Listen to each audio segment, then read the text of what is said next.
Saudações, esta é a quarta aula nesta série de vídeos sobre sistemas fotovoltaicos. Na verdade, aqui estamos a falar sobre eletrônica de potência, porque juntamos tanto a parte dos conversores, que foi o que foi visto na aula anterior, e hoje aqui a ideia já é mostrar do ponto de vista de aplicação deste conversor em relação ao sistema fotovoltaico. Então a ideia aqui deste projeto é termos tensão de entrada em 200 volts para ser elevado aos 400, que será a tensão do baramento, CC. Ok? Então, teremos dito na aula anterior que o boost ele tem característica de conversor elevador de tensão. Então, literalmente já queremos ver isso acontecer na prática. Então, o boost na verdade depende ou resulta da combinação desses quatro elementos: o indutor aqui na entrada, a chave de potência, o díode e o capacitor. Então, são esses quatro elementos que vão ser responsáveis por gerir o processamento de energia. Ok? Então, uma vez que na aula anterior nós mostramos as equações, agora é a vez de aplicarmos as equações. Dissemos que no primeiro estágio boost, a chave conduz e o díode fica inversamente polarizado ou em bloqueio. Com isso estamos a dizer que a tensão do indutor há de ser igual à tensão de entrada. O ΔT aqui representa o tempo em que a chave fica ligada.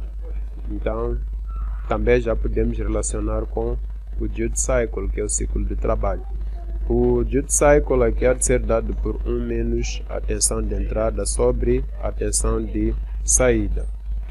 A potência, o coeficiente da potência da tensão de saída vai nos dar a corrente também de saída. Agora, a literatura sobre os conversores CC que consultei diz que temos que adotar ondulação na tensão de entrada entre 100 e 30%. Desta forma é possível estimar o valor da indutância crítica. Também no segundo estágio ficou provado que a corrente do capacitor vai ser igual à corrente na saída. Assim sendo, significa que esta expressão que usaremos para calcularmos o valor da capacitância na saída. A resistência de carga vai ser dada pela divisão da potência de saída ao quadrado pela tensão de saída ao quadrado pela potência. Então, quais são as especificações aqui? Já havia adiantado, a tensão de entrada é de 200, espera-se que o mínimo seja de 180 e o máximo seja 210. Naturalmente, este aqui é um projeto, esse valor poderia ser 220, por aí em diante, mas tudo em corrente contínua. A tensão de saída, espera-se que seja de 400 volts, ok? A tensão do baramento. Desta feita, então, a potência, neste caso, há de ser de 1500 watts, ok? Então, aqui nós definimos os parâmetros de entrada, digo em relação à tensão, e aqui definimos as características de saída. Então, além desses parâmetros, também precisamos trabalhar já com a parte de chaveamento. Adotando o rendimento de 90% e frequência de chaveamento. Frequência de chaveamento é a frequência com que a chave será ligada e desligada no processo. Desta feita, nós podemos também estimar o valor da ondulação da tensão de saída. No caso aqui está em 2%. Assim sendo, o MAFCAD, que é esse software que estou a usar aqui, facilita muito, porque uma vez conhecidos os valores, substituindo, por exemplo, aqui já temos a ideia de quanto será o valor da corrente de saída, a corrente média, E a potência de entrada há de ser de 1,546 kW, né? Então, a corrente na entrada, média corrente na entrada, de ser dada pela divisão da potência de entrada sobre a tensão de entrada. Desta feita, há de ser um valor, né, em torno de 7,732. Tanto que aqui, se eu colocar o valor da tensão mínima, também terei um valor ligeiramente maior que este aqui. Estamos entendidos? Pronto. Desta feita, podemos também fazer uma pequena antevisão daquilo que será o ciclo de trabalho. O ciclo de trabalho deste conversor, né, adotando valores nominais, temos 0,5. Agora, procurando o valor mínimo para este processo de elevação, o ciclo de trabalho mínimo há de estar em torno de 40%, ok? Quase 41%, e o ciclo de trabalho máximo há de estar na ordem de 55%. Basicamente, esta curva nos mostra que podemos adotar valores, né, distintos para a projeção do conversor boost, desde o momento que nós chegue a num valor muito próximo de 1. A ondulação de entrada aqui adotou-se 20%, por isso teremos 1,7. Desta feita, espera-se que o valor da indutância, ok, na entrada seja de 1,4 mHz. Então, este é um valor crítico, ou um valor mínimo. Podemos ajustar, né, de acordo com o melhor resultado a se obter. Desta feita também podemos ter a capacitância de saída, tendo em conta uma carga puramente resistiva. Uma carga puramente resistiva, estamos a dar exemplo de lâmpadas incandescentes, ok? E como este sistema está também a ser modelado, né, para atender carga não linear ou cargas não lineares, então adotou-se um hold up time de 8,3 vezes 10 elevado a menos 3 segundos e valor de descarga de 375. Assim sendo, o valor, considerando uma carga não resistiva, vai nos dar 1,29 vezes 10 elevado a menos 3 farads. Isto é, temos que adicionar mais capacitores na saída, ok? Então, esses são os valores que obtivemos a partir de cálculos, né? Sempre temos que aproximar ao valor comercial. Então, aqui há esta referência. Então, podemos escolher, né, esta quantidade, né, esta referência de capacitores e associarmos de modo que chegue a este valor, ok? Então, o próximo passo vai consistir em implementar tudo quanto foi representado aqui em termos de cálculo, já no próprio conversor. Abrindo o Simulink, aqui tenho esta situação. Primeiro, tenho o estágio de entrada, que é o arranjo fotovoltaico. Então, para a potência que eu preciso aqui, tive que considerar junção de 4 painéis em série, ok, a fim de obter a potência que satisfaz este conversor. Então, o desempenho dele vai depender desses perfis de irradiância que aqui adotei. Okay? Então, isso vamos ver a partir da própria simulação. Agora, em relação aos instrumentos de medição, tenho aqui um amperímetro que vai medir a corrente de entrada, né, e será visualizado aqui nesse osciloscópio.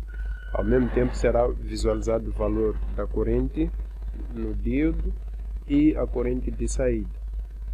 Então, para o indutor, aqui optei por colocar vou optar por colocar aqui 1.9 ou 2, poderia ser também, não há problema, ok, para ver como é que é o desempenho.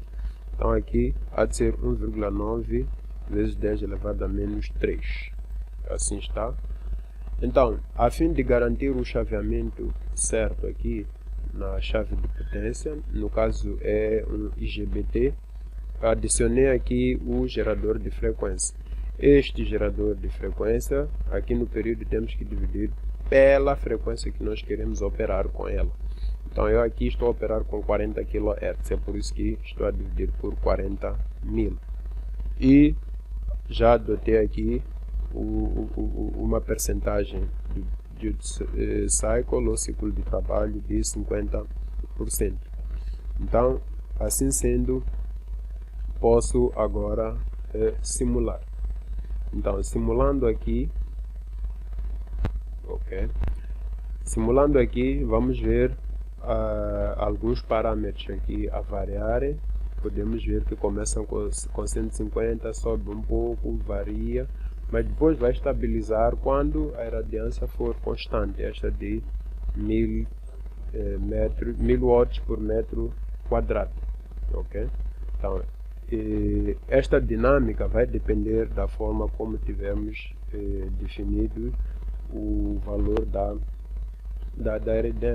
irradiância, ou seja, o perfil da irradiância. Então, desta feita, dá para ver que aqui ele assume que já está, né, nesta faixa de 1000 watts, ok? Então, enquanto este osciloscópio, né, vai nos mostrar valores de corrente, este outro deve nos mostrar aquilo que vai ser a tensão de saída, a tensão no IGBT e ao mesmo tempo deve nos mostrar a tensão de entrada. Então aqui vou clicar, um simples clique aqui para buscar o valor do gráfico, ok? Então o gráfico de corrente é este aqui. Como estou a simular de novo, ok? Devo clicar aqui. Então, pela característica aqui, dá para ver que ainda está na fase inicial, ainda não estabilizou. Então, quer dizer, nesses três gráficos aqui, terei o valor da corrente de entrada ou as características da corrente de entrada. Aqui terei o valor da corrente de saída. Aqui neste espaço, o valor da corrente na chave. Então, em relação às tensões, também terei a mesma situação, ok? E numa leitura muito leve, é possível ver que a tensão de entrada já estabiliza primeiro, mas a de saída ainda não estabilizou. Porém, é possível ver aqui o seguinte, que o boost realmente está a funcionar. Por quê? Na entrada, aqui eu tenho um valor próximo de 200, 191, espero ser esse o valor que vamos encontrar. E aqui na curva da tensão de saída, podemos ver que ele já está próximo dos 400. Então, a se repetir, aqui já podemos assumir que ele já atingiu, neste caso, o regime, ou seja, a estabilidade também. Então, o que vou fazer aqui é simplesmente dar uma pausa, né, e ampliar esses valores. Então, aqui selecionando neste ponto, ok, devo selecionar aqui a lupa corretamente e desenhar onde é que eu quero. Pronto, aqui tem.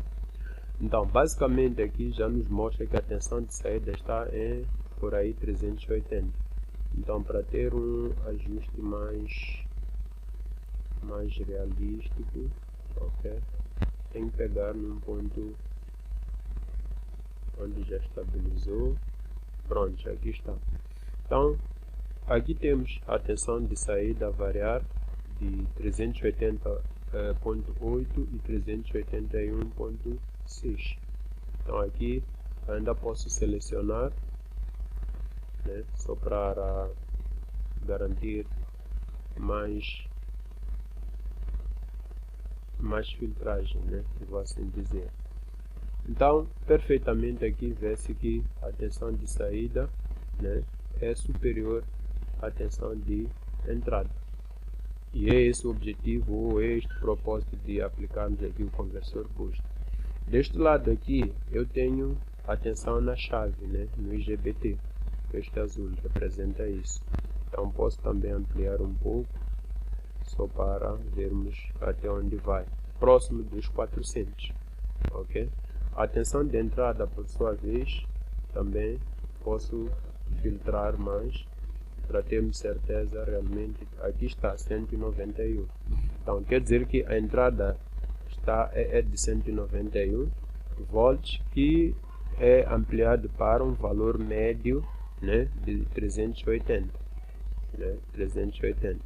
Então isso prova que o conversor realmente está a operar e o projeto é execuível, né? A fase posterior a esta aqui é partir já para a própria montagem, né, do conversor. Então aqui, né, é a característica da tensão de saída, né, intervalo e tudo mais. Então também a mesma análise que fiz aqui em relação à tensão de saída, em relação à tensão de entrada, é a mesma que faremos em relação aos valores das correntes. Então o que preciso é voltar para aqui. Pronto, ele já tinha estabilizado nas correntes a partir daqui. Então posso selecionar, aqui está. Daqui nós podemos ter a característica da corrente de entrada. Ok, aqui está. Pronto. Então esta é a corrente na entrada, ou a corrente no indutor, que dissemos que será igual à corrente na entrada. Desta feita, a corrente de saída também está próximo daquilo que o projeto, né, nos deu. Temos 3,700 e tal, né? E aqui está em 3,8. Ainda é possível fazer ajustes aqui para que esses valores estejam de facto mais próximos daquilo que se deseja. Aqui eu estou a filtrar o valor da corrente, né, na chave. Desculpa, na chave não, quero dizer no diode de saída. E podemos ver que também está com picos, atinge picos de 10. Ok? Desta feita pode-se concluir que realmente o boost está operacional. Então, para não tornar o vídeo longo, vou interromper esta aula aqui, e a próxima vai consistir naturalmente em já trabalhar com o MPPT. Ok? Pela atenção dispensada, muito obrigado desde já, e não esqueça de dar aquele like para mostrar que de fato acompanha e que esses vídeos estão a ser úteis para o seu aprendizado em relação à eletrônica de potência. Até mais.